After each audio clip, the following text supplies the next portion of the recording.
Oh god, I forgot about this.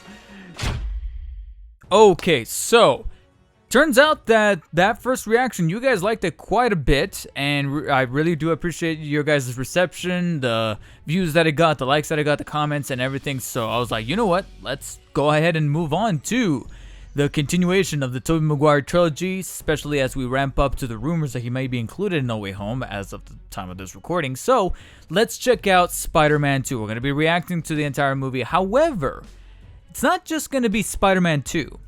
It's going to be Spider-Man 2.1, because I don't think I've seen too many people react to Spider-Man 2.1, or maybe they have done so just without knowing that it was the extended edition. And therefore, I'm going to be reacting to it now, albeit I've seen Spider-Man 2 countless times. I think I've only seen 2.1 once before, and because of that, I feel like there are going to be extended or deleted scenes that were respliced into the original theatrical cut that I'm going to react to and go, huh, yes, that does in fact feel different. And so that's what the purpose of this video is going to be, is to provide some commentary, some reaction, and overall thoughts as to how Spider-Man 2 has done about a little over 15 years later. So without further ado, let's get started. Only nitpick right now is that unless there's a different format that I'm mistaken, no 4K version of the 2.1 copy. I have to pop in the Blu-ray. I have to watch this like a peasant. Once again, Danny Elfman bringing it back with the clutch score and the... I remember in the theater thinking how dope it was that they pretty much reused the titles, but they swapped the blue for the red. I was like, yes, that's a very aesthetically pleasing thing that they did, as well as now noticing how greenish the outside of the lettering is, so kind of catering to Green Goblin. But then you see Spider-Man, and then 2 appears, this time it says 2.1. 2.1. All right, they actually changed that as well. And we get the title sequence again, only this time, I just love the fact that they evolved over the course of the 3 movies. And eventually we're probably going to tackle the editor's cut of Spider-Man 3, and we'll tackle that title sequence in respect. But for here, I love that it was pretty much an amalgamation of the origin story from the first one, and then including a couple of snippets of what would come to be. And then we hear a little recourse of the Doc Ock theme with... I just love how they evolved. How they evolved the main title sequence and went for something that's a bit more like, you know, recapping while at the same time giving you the idea that this is a brand new film. And this is a very far-fetched dream, but I would not mind having a frame of each of one of these, these paintings or these art styles, just kind of like mapped along my den, like all these right here. Frame them, put them up against the wall. All right, there's just something about that I was like, I couldn't help but get scared and laughed at the same time that Raimi probably did that on purpose. He probably went to the title designer and said, hey, towards the end, you know, just randomly throw in Willem Dafoe as Green Goblin there just to show his face, like, there was a disturbance, another disturbance. You can so blatantly see that. I don't know how he couldn't check it out. I would hate to be a pizza delivery guy, girl, whatever in New York. Oh, here we go. Extended argument there. Didn't see that in the original cut. But I will lose the customer forever to Pizza Hut. Why didn't you send Salim? Salim was deported yesterday, man. Yeah, it feels like there was just a little bit of extra ad-libbing going on. Yeah, it's weird that they swapped the go. That was weird. I actually kind of prefer the other one, the theatrical one.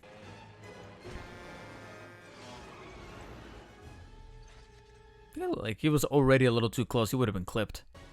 And this random guy, I can't remember his name, but I know he's on the Chappelle Show, just randomly showing up. He stole that guy's pizzas. I believe these are Raimi's kids? It's somebody's kids. One of the filmmakers. I just can't remember who they were. Hey, you guys. Playing in the streets. Some clipping on his hair there. Might as well have let them keep it. If it's going to be covered in webs, why put it back into the box? And again, it's New York pizza. People don't give a shit. And I believe it's already starting to feel like this is a longer shot of him just messing with the brooms.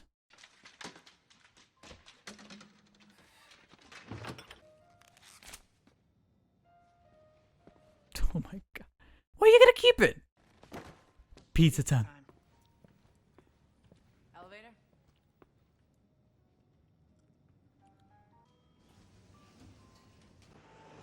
Just flip her off. Yeah, it makes him look more like a pushover.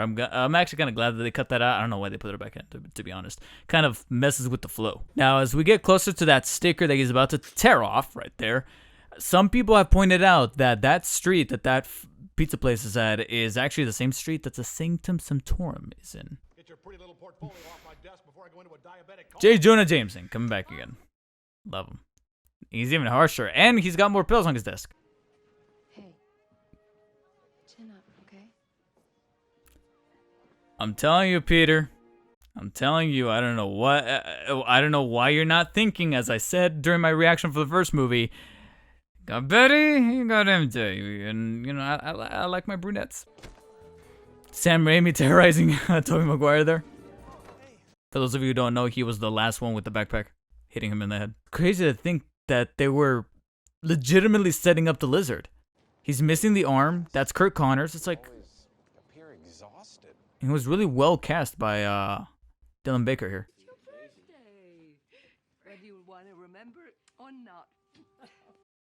I'm legitimately curious, how does somebody forget their own birthday? There's bound to be people reminding you literally every day of that week up to it. She's waiting for you, pal. What do you mean? The way she looks at you or doesn't look at you. God, he's not being subtle there. I'm sorry. I don't mean to rag on you on your birthday. Now this inclusion I actually appreciate. I like that he apologizes. Happy birthday to you. Who starts with the cake? You get food and then the cake. But yeah, that inclusion, that addition to the 2.1 cut, I actually do appreciate. I like that he apologized, because I remember watching it the first time. I was like, bro, it's his birthday and you're still gonna bring up Spider-Man, but right there he actually apologizes, and he actually like, and he's also a bit more direct. He's like, don't you get it, Peter? I want this guy dead. Like, he wasn't just being like a douche and then withdrawing. It's a bit more humanized. I don't like that scooter thing you drive around. It's a Vespa. I miss your Uncle Ben so much. Not gonna lie, she's pretty heartbreaking in this scene. Hey, Hey, Was she there? still here. I don't think I saw her. Did she pull a reverse Batman? Just a personal preference. I think I might have liked her hair a little bit better in the first one, but of course, superfluous. And then, just out of nowhere, Flash, hey, come check out my new birthday present. I'm seeing somebody now. Oh. Therapy. No. That came out of... Like a boyfriend? I'm sorry, I can't get over that. I know it's a 2.1 edition. Nothing. Wait, when did he say... That's good. why would he say that? Therapy? Damn. God damn, Peter. Why would you... I'm sorry, it's very difficult for me to focus on that because this just came out of left field so much. Oh, God. The biggest villain of the entire trilogy. Hi. Hi. What's hi? Can I spend it?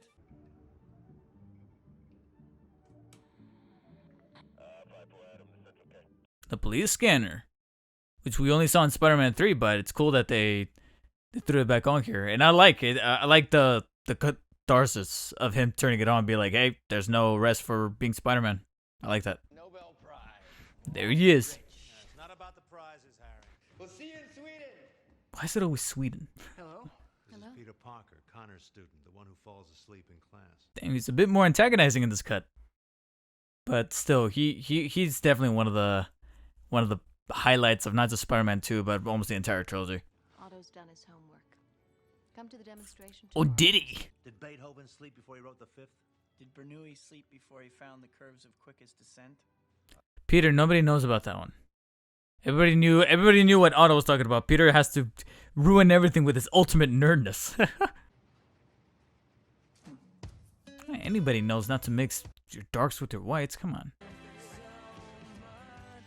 That transition was a little smoother when I saw it in the theater.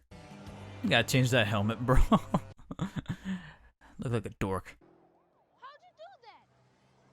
Drugs. So everyone's gonna cheer him on, but no one's gonna pay attention to the guy that's probably dead inside.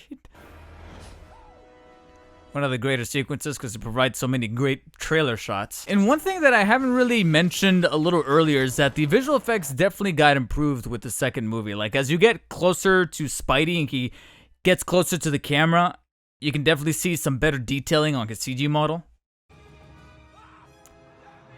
And then this part right here, that he takes the car, but which makes sense, but why is he taking off his mask now? Kind of glad that they cut that out of the original. And the GOAT, who should have been Sully, Bruce Campbell, returning again with another cameo.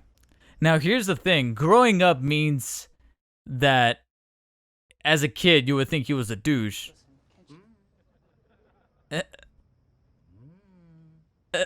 More playful stuff with the scene. But growing up makes you realize that the usher was kind of right.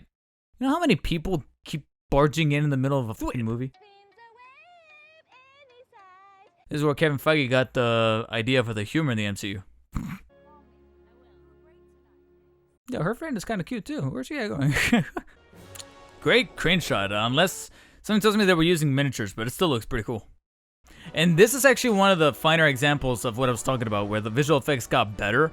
That as he can get like super close to the camera, you can still see detail in the Oakley glasses. Like right there.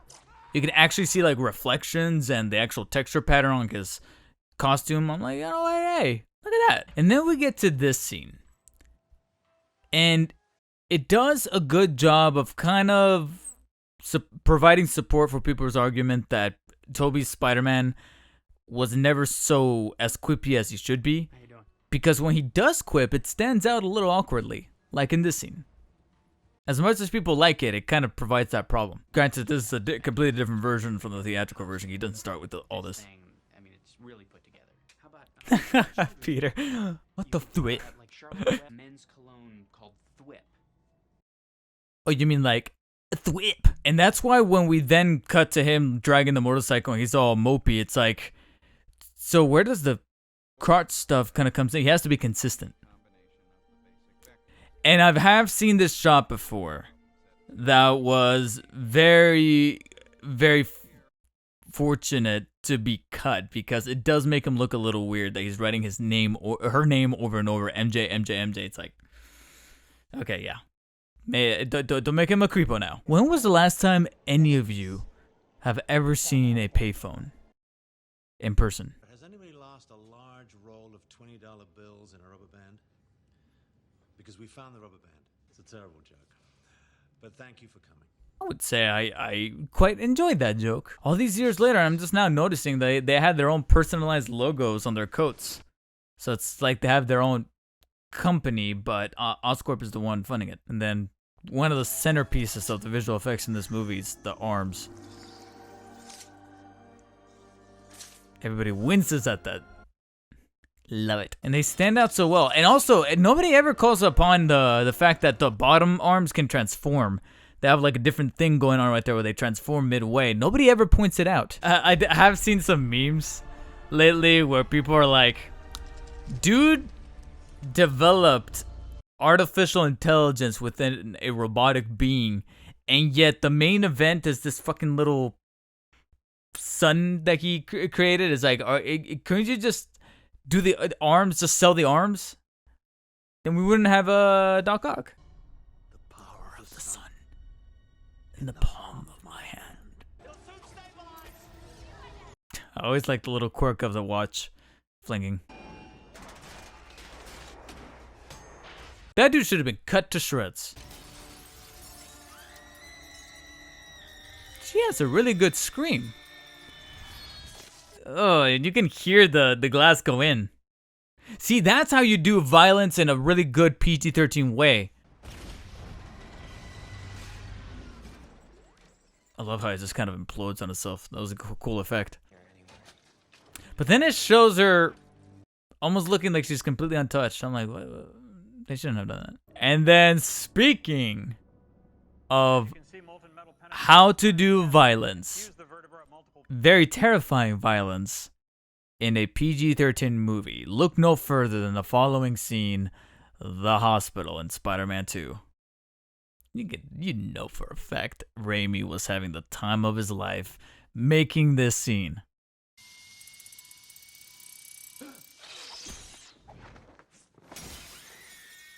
The shadows, the use of light, or non-light rather. Now this is the 2.1 cut, so there's some shots that linger a little longer, more terrifyingly. Go that chainsaw, yes. That right there, that's some evil, that's some Evil Dead shit. Like right away, the pop zoom in on her. Sorry, the pop zoom in on her mouth is like that. Yeah, it's just a masterwork. Oh, here comes the name drop. Science squid? Crap. Doctor Strange. That's pretty good. But it's taken. It's taken, and Raimi himself has taken it. He's gonna be doing Multiverse of Madness. Could you pay me in advance? The meme for the memes. The memes. It's one of my favorite memes. And sources for you to poop. I love how operatic this scene is. It's almost like a superhero version of Frankenstein. Like the snake tempting Jesus. Plus the sound design, hearing that churning. And thus the monster is born. Power of the sun in the palm of my hand. I like how you can still see him limping. Nobody sees this in broad daylight, really? Where'd he get those that drip though? Where'd he get that coat on the fedora? I always liked Molina's grunts whenever he's in action sequences in this movie. He's always like, nah, nah. Oh, we might be getting this kind of scene in No Way Home, judging by those pictures. Admittingly, all these years later, it is very convenient, or rather contrived, that out of all the people he could have picked to be, to keep as a hostage, it was Aunt May. It's like, okay. Impeccable. Oh, I just noticed that guy looking. Yo, that's actually really good little detail. I never noticed that before. Was that added in? I don't think I ever noticed the guy looking out through the window. Yeah, yes. Still looking up, I see. Looking up at what he's created all these years later. That's another good shot right there. That shows the detail in his CG model. Pretty good. Oh. We never got this before. And I love how much more visceral this fight is with the 2.1 cut. Like that was dope. Now, as well as the Spidey model aged, the Doc Ock one, not so much. You can kind of get a little bit of that rubberiness going on with him. Wow, look at that stormtrooper shooting. And what's with Raimi putting in these girls in here? Did he have a thing going on during the making of this movie? Can't catch a break. He just cannot catch a break. I need some water. Leave it. The bartender, the way you looked at him, he's just like, man, that's gonna come out of my paycheck, man. Come on, what do you think I'm paying you to sit around and sip champagne here? Get a shot of my wife with the minister here. Peter be like, you're not paying me at all. Or get a shot of the mayor and his girlfriend. Wife. As a kid, I didn't get the context of that joke. Now I do. Must have been fun being an extra in this movie because you get to do random shit like that. Like, your whole job is to have this plate be right at the bottom of the camera. And that's it. Get paid for like, what, $200 that day? Even my father. He came backstage to borrow cash. And the dad still lingers. Oh, he was able to take that one. Well, Peter, there's always Betty. I've said this already a couple times. Ladies and gentlemen, I just want you all to know that the beautiful... John just coming in here like, anyways, guys. I take it back. This is probably the best shot that shows the detail in the CG model. Last time I'm going to say it, alright? I promise. Puberty. Okay, so we haven't seen this before. Completely new scene. Although I do appreciate that it kind of humanizes MJ instead of just being this, instead of, well, that's not to say that she was a, you know, bad character before. It's just that before she was just the girl that Peter was going after. Whereas her owning her own scenes does contextualize her a little better. He's my comfortable Afghan. He's all I can think about. And I like the chemistry between her and her friend. Who even realizes, like, what the fuck? Like, what about Peter? A nice shirt. I think that's Grateful Dead, I think. Oh. What does he tell you? She tells me I need some strong focus on what I want. There's definitely more dialogue in this scene, but it includes the line "strong focus on what I want," which is what Peter says later. It adds a little bit more, actually. That would have been cool to have that included. I have a choice. Because then it gives a reason as to why Peter says that line later. Time to go into my mind palace. Just now notice that Peter's actually wearing the wrestler suit underneath the sweater. Big props to them for taking one of the more iconic shots of the comic where Peter throws away the costume and then walks away and getting it right. That shot though, with the lingering eyes right there. I just now noticed how many people actually noticed in the back over there, like, what the hell? They probably didn't even know that they were filming a movie. They were like, dude just dropped. Somebody gonna help him? What the hell? Okay, they made it even extra corny in the 2.1 with the two shot like that. What the hell is that? I don't remember that at all. That was cheap. Borderline is tau equals 0. The eigenvalues are someone, please. What is he even saying? Anybody who's specialized in physics or science, please let me know. Still frame still gets me. In fact, now you mention the subject, I have been very bad in my own small way. Is that actual dialogue from that play, The Importance of Being Earnest? Because if so, I don't think I'm ever gonna want to watch that thing. You want to get some chow mein? See, he only said that because he saw the Asian guys over there by the side. Racist. She got in a taxi, right? That's some random dude's car. He must have given up. I like that added detail of how mortified Betty and Robbie are. You spend any more on this thing, you can pick the daisies off my grave. Get plastic. Plastic. Oh god, I forgot about this. No, it just went viral on YouTube. I just don't remember the placement being so close to him discovering the suit. What's kind of funny though is that J.K. Simmons is actually a really fit guy. So him wearing this, a lot of people thought that in the thumbnail he was photoshopped on because he actually did not look too bad in the suit. The guy is ripped. I mean, if you've seen those photos of him lifting, I remember back when I saw this for the first time, that was a tough scene to watch. Like an actual mugging, and yet it's not romanticized. It's actually like, oh shit, it's happening. He drove me to the library, but I never went in. What do you mean? Powerful scene right here. It just slows down. Notice even the music cuts out. It's just like, hey, absorb this.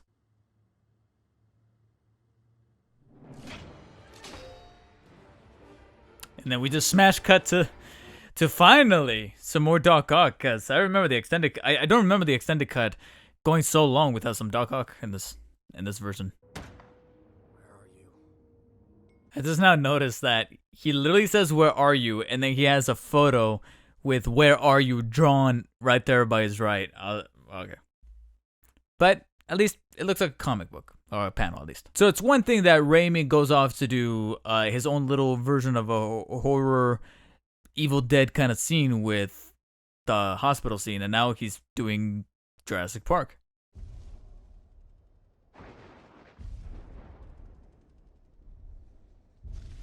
What do you want? Got himself some new glasses, too. Don't hurt Peter! I've seen the memes. Don't hurt Peter. First thing he does, launches a car. And they arrive at those numbers. Cleverly using the scene from the first movie, only kind of inverting it by making him seem just as helpless as the victim, knowing that he needs Spider-Man just as Spider-Man needs Peter Parker.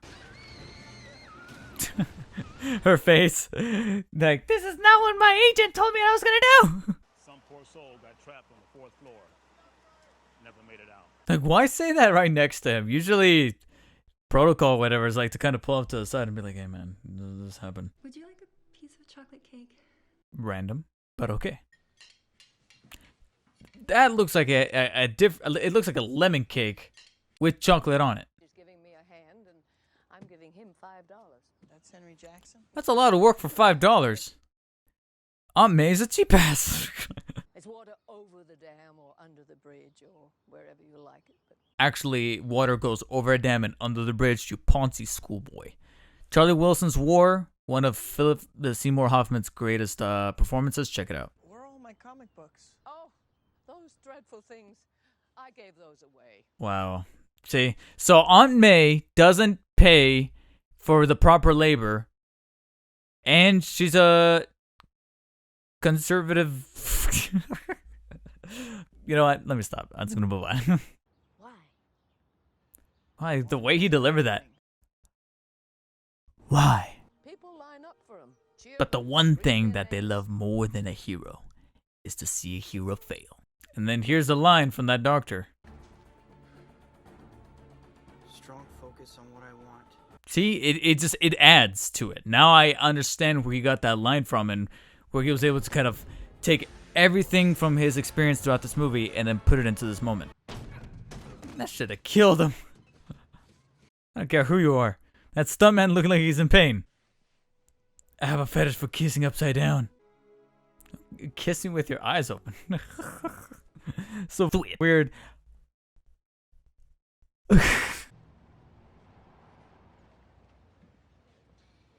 That was actually pretty good. Very subtle visual effect. My mind was playing tricks too. So both were essentially really harshly backpedaling. Remember? Don't hurt Peter. Don't hurt Peter. Don't. Otto Octavius, don't give a flip. I'll cross multiverses if I have to. This is right here where that character model that I was talking about earlier aged really well with Spidey, not so much for Doc Ock. It was a cool shot. Cool shot and cool moment. That pretty much tells you all you need to know. He was the only one who could have stopped Octavius. His face. I want Spider-Man! Great transition. Great. Great transition too from live action Alfred Molina to CG Molina. I never figured how he kicked those things off like that. It just looked anatomically impossible, but that's just me. And then, in my opinion, one of the best fight sequences for any superhero movie, not just the Spider-Man Raimi trilogy, but superhero movies in general, the train sequence. It's beautifully choreographed, well made. Overall, it's just top tier. I love watching this thing. And on top of it, I believe there's more shots of them just beating the shit out of each other in this sequence. And then we got this shot right here, or at least this part of the sequence that they splice back in where they're doing no holds barred. Like, look at the way, look at this, and then look at what he does next with the signs here. Bam, bam. Like this should have been included. This should have been thrown in. And just smack dab into that. Oh, but he's fine. He's fine. He's Spider-Man. Ooh, they could have cut the, I just noticed that. Even though I appreciate the splicing in of that sequence for the 2.1 cut, they didn't mix the music appropriately. It just cut the music. Someone forgot to do it. You have a train to catch. Yeah, I should have been dead. Got struck in the head by that claw or that tentacle. Imagine Raimi going to the visual effects artist and be like, I want to do this shot. And they're like, what? His boot should have been like just shredded. I mean, his foot probably survived because he's got the superhuman strength, but that boot should have just been torn. I like the reverse Jaws shot where you see the distance kind of stretching like that with that dolly zoom. Come to think of it, you know, we make fun of his face saying it's like this sequence sometimes for the memes, but think about doing the pulling thing as Spider-Man always does, but then doing it in this fashion where you're literally being kind of torn like this. Imagine, like he's using all of his chest power right here to just hold it all together. It is kind of fascinating. This is the first movie to do it. Before it became like a regular thing for the Insomniac game, for the Tom Holland movies, the Andrew Garfield movies, this was it. And this was also before we started to get a little bit tired by the Jesus iconography. Zack Snyder, I'm looking at you. It was at this moment that he knew. He threw it up. We found something. I always got irritated by the way that kid says something. Something. First of all, it's very implausible that he found the mask in the first place. Secondly, enunciate. It's good to have you back, Spider-Man. Let's cut away so that they can blend in the seam here between the mask and the suit. Here comes Doc Ock with that T-Rex silence. Been making noises all this time, douche, douche, and then all of a sudden he's quiet as a mouse. You hear the New Yorker, those New Yorkers again. And yes, that is Chloe Dykstra over there in the back. How much drinking did Harry do in this movie anyway?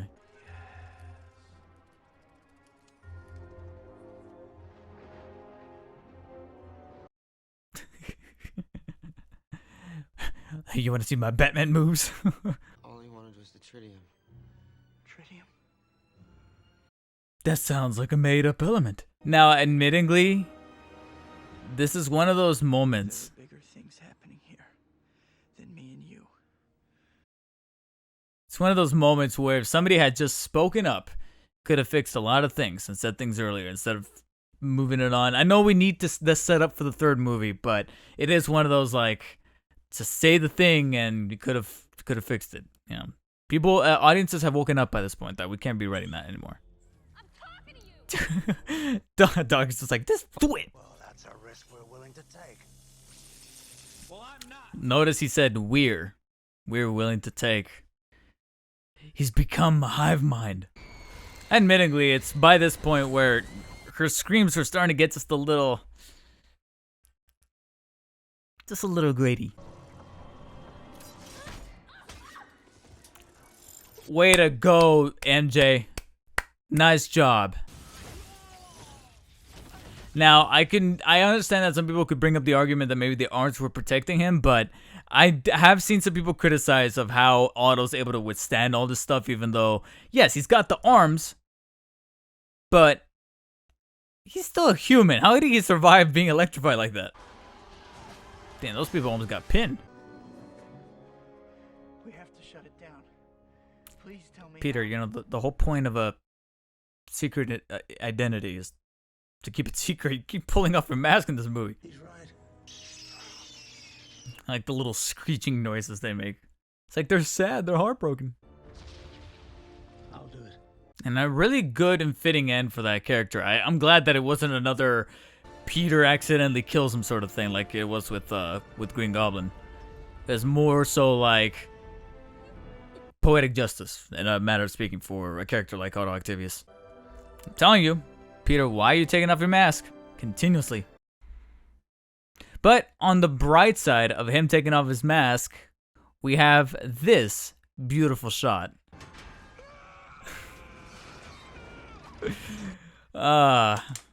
So many memes, so little time. Now, frankly, I do have to beg the question, or pose the question, how does drowning it in the water kill it? I mean, maybe because it's supposed to be fire, but I don't know. They never really properly explained that now, did they? And down goes one of the best characters in the entire Raimi trilogy.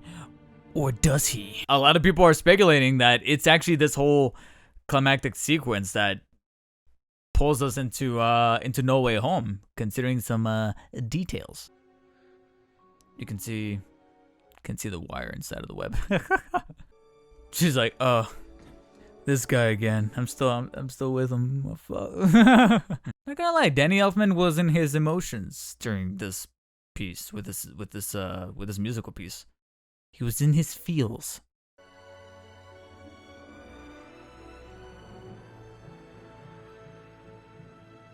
Meanwhile, Harry's like, I bought this knife on Amazon for like $400 specifically to kill Spider-Man. Never got to use it. I'm here. So awesome that they managed to actually get Willem Dafoe to come back. He was the first recruiter of the Avengers. I just had to get at least one stupid joke in there. I remember this scare right here actually getting to me when I was a kid. I was what, 13? Mostly because it comes out of nowhere, because geometrically it's like he's right here and it's almost like the face moves on its own, which I'm guessing is the intended effect Raimi was trying to have. Great setup for a sequel. Like that entire sequence right there was like, yes. And then we got Spider-Man 3. Damn it. Note the green tie.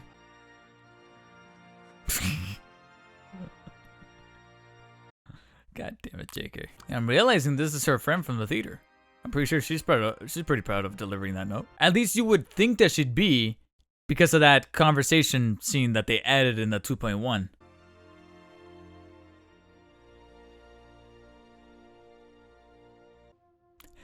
Just, it's supposed to be a somber moment, and yet I'm thinking to myself, what if Peter actually locked the door? She wanted to make some. Well, I mean, I'm pretty sure she's always just knocked, but that would have been a lot less flashier, wouldn't it? I've always been standing in your doorway. No, you were sitting in Flash's car. You were in the balcony with Harry. One more final swing.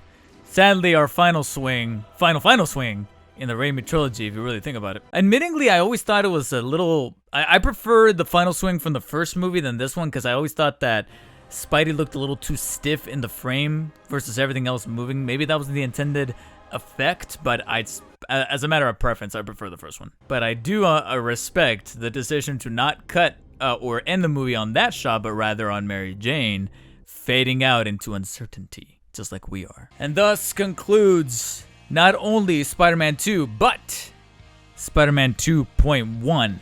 And the funny thing is, I still stand that Spider-Man 2 is not only one of the best superhero sequels made, but it's also one of the best superhero movies ever made. Now, with that said, one criticism that I did hear kind of circle around that I can understand, didn't personally feel it when I saw the movie back in 2004 in the theater, but it was the lull in the second act when he does give up Spider-Man that kind of stretches on a little too far in or too far out. I felt it even more concretely here with the 2.1 cut. This is the cut that did make me look at that criticism that people had with him spending too much time as Peter, not enough as Spider-Man. Granted, Spider-Man 1 could be seen as that origin story, but this is a little bit where, you know, you have to show Tobey Maguire the face as far as, you know, being able to market it and sell it. But obviously the kid in me was like, I want more Spider-Man Doc Ock fighting. And the 2.1 cut definitely delivers on some shots that I wish they would have thrown in, left in for the original theatrical cut of them going no holds barred on each other, punching each other into walls and stuff like that. It's much more visceral, much more impactful. But likewise, they also added in some scenes that do give some proper context to some dialogue and some things that bring a nuance to the character, especially for Mary Jane with her friends with her scenes with her friend. But then there's also some other scenes that do linger and become the darlings that needed to be cut. There's that phrase in filmmaking, you need to kill your darlings, where as much as you love a sequence because you wrote it or you directed it or you performed in it, it needs to be cut to then kind of bring along the flow of the story. And 2.1 does have those moments, whether it be the funny sequence of JJ wearing the suit in his office or the alternate version of the elevator scene. Sequences like that, I'm like, all right, I can see why they probably cut that, because it does kind of disrupt a little bit of that flow. So I had to take some of the good, but along with it, I also had to take with some of the bad that makes me think that the original cut is technically superior, but 2.1 definitely has its much better moments when it came to some of the action, not so much with some of the pacing. With that said, If you happen to own both cuts, pop in each one of those two, give them each a watch, and then compare for yourselves. However, that was my reaction and my take on the 2.1 cut. If you have seen the 2.1 version of the film, let me know in the comments section below. Do you prefer the original theatrical cut or the 2.1 extended cut? Please let me know. I want to hear your guys' thoughts. Make sure to thumbs up this video. Check out this other video that's showing up on screen right now for another Spider-Man related video. And as always, guys, stay humble. I shall see you on the next one.